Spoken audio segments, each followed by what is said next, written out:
শুধু মেকানিক্যাল জিনিস। এটা ব্ল্যাক বক্স অ্যানালাইসিস না করা পর্যন্ত বোঝা যাবে না যে এটা কি টেকনিক্যাল এরর না পাইলট এরর। অনেক সময় পাইলট এররের জন্য হয়ে থাকে। এখন উনি যিনি ফ্লাইট লেফটেন্যান্ট ছিলেন উনিও মারা গেছেন এবং উনি খুব ট্র্যাজিক, তার কয়েক মাস আগে বিয়ে হয়েছে। একই রকম ট্র্যাজিক হচ্ছে এই যে বাচ্চাদের যারা একদম মা বাপের কি বলবো আদরের অ্যাডাল্ট তো এখানে কমই আছে, 2-4 মধ্যে সিএমএস আছে। আমি কালকে দেখতে যাবো, খুবই ট্র্যাজিক। এটা আপনাকে মনে রাখতে হবে। এখানে নাথিং টু বিশাল করে ব্রিফ করার কিছু নেই। আর এখানে নানান ধরনের গল্পেরও কোনো সুযোগ নেই। আমাকে যতটুকু বলা হলো যে এখানে ইতিমধ্যেই 10 জনের মারা গেছে এবং যে বার্ন আছে অনেকের পার্সেন্টেজ অফ বার্ন খুব বেশি। তাদেরকে নিয়ে ওনারা চিন্তা করছেন।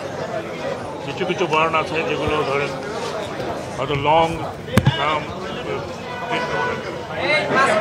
আর যেগুলো কম বার্ন আছে সরকারের তরফ থেকে বলা হয়েছে তাদের কিন্তু টিম আসছে বলে সিঙ্গাপুর থেকে তাদেরকে দেখিয়ে যদি দরকার হয় তাদেরকে সিঙ্গাপুর নিয়ে যাবে।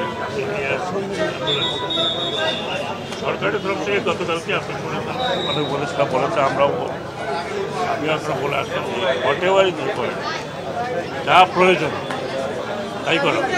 এবং যদি যতজনকে বাইরে নিয়ে যাওয়া সম্ভব হয় ততজনকে বাইরে নিয়ে যাবে, কিন্তু ডাক্তারের পরামর্শ ছাড়া সবাইকে তো অনেকটা মুভও করা যাবে। এখন এই লস, এই ক্ষতি তো অপূরণীয়, এটা তো কোনো কিছু করে পূরণ করা যাবে না। আমাদের তরফ থেকে আমরা যা করার করছি এবং আশা করি ভবিষ্যতে এই ধরনের কোনো দুর্ঘটনা যাতে না ঘটে সেজন্য সকল সংস্থা, আর বিশেষ করে আমি ডিফেন্স মিনিস্ট্রিকে বলবো যে এই ধরনের ট্রেনিং কীভাবে কোথায় কোন চ্যানেলে করতে হবে এগুলো আমার মনে হয় নতুন করে দেখা প্রয়োজন। ঢাকা শহর তো ঘনবসতি শুরু, এটা যে কোনো কিছুতে এফেক্ট হয়ে যায়। আর আমি সংসপ্ত করি যারা এই পরিবারে অত্যন্ত ক্ষতিগ্রস্ত, একটা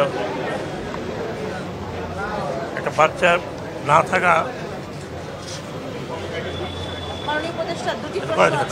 তো আমি তাদের প্রতি আমার তরফ থেকে গভীর সহানুভূতি জানাচ্ছি। আল্লাহর কাছে দোয়া করছি যে অন্তত তাদেরকে শক্তি দিক। এই অপূরণীয় শোক। মাননীয় উপদেষ্টা, তথ্য সরবরাহের ঘাটতি সকাল 8টার পরে দুপুর 2টায়, এর মাঝে কোনো ধরনের আপডেট তথ্য সেটা আমাদের ছোট প্রশ্ন। এরপরে সেটা শোনেন, আমি আপনাকে একটা কথা বলি, এটা তো ডাক্তারদের ব্যাপার।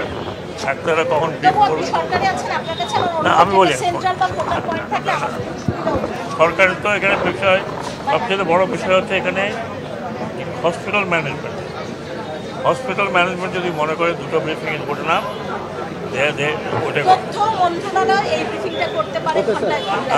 তাহলে তথ্য মন্ত্রণালয় এখানে আবার একটা